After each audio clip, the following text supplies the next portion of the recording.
Let's talk about Elisa Rosales-Ochoa, who made history as the first woman elected to the Philippine Congress. Elisa was born in Butuan in 1897 to Canuto Rosales and Ramona Villanueva. It was a time when opportunities for women were limited. Pero may hustle si Elisa.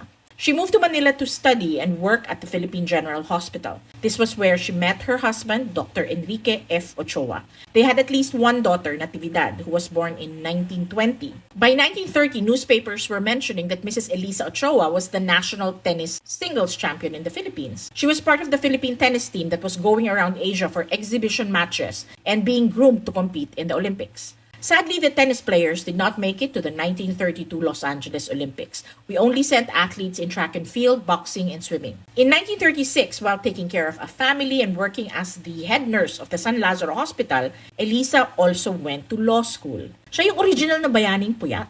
In 1937, when women gained the right to vote, Elisa decided to put her law studies on hold and run for Congress representing Agusan. In 1941, Elisa won by a landslide, and this cemented her place in history as the first woman to ever hold a seat in the Philippine National Assembly. Siyempre, yung mga lola nung panahon na yon, you go girl, slay!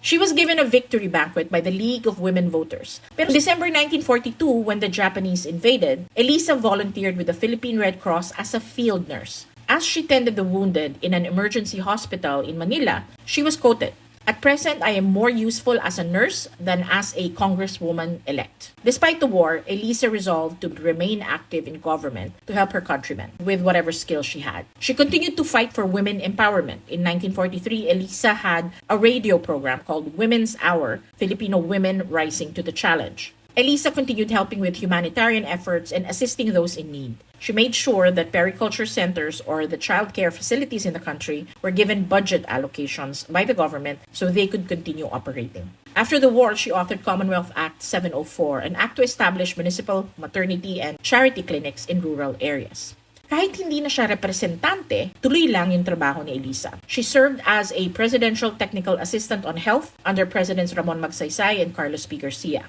She also helped establish a nursing school in Butuan, now aptly called the Elisa R. Ochoa Memorial Northern Mindanao School of Midwifery.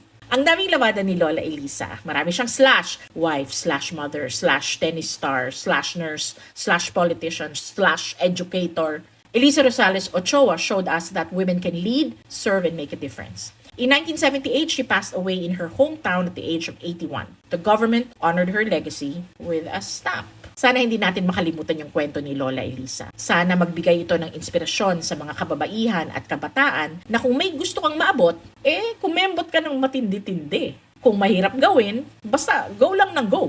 Kung hindi mo nakuha ang gusto mo, patuloy lang ang laban. O diba? Meow meow.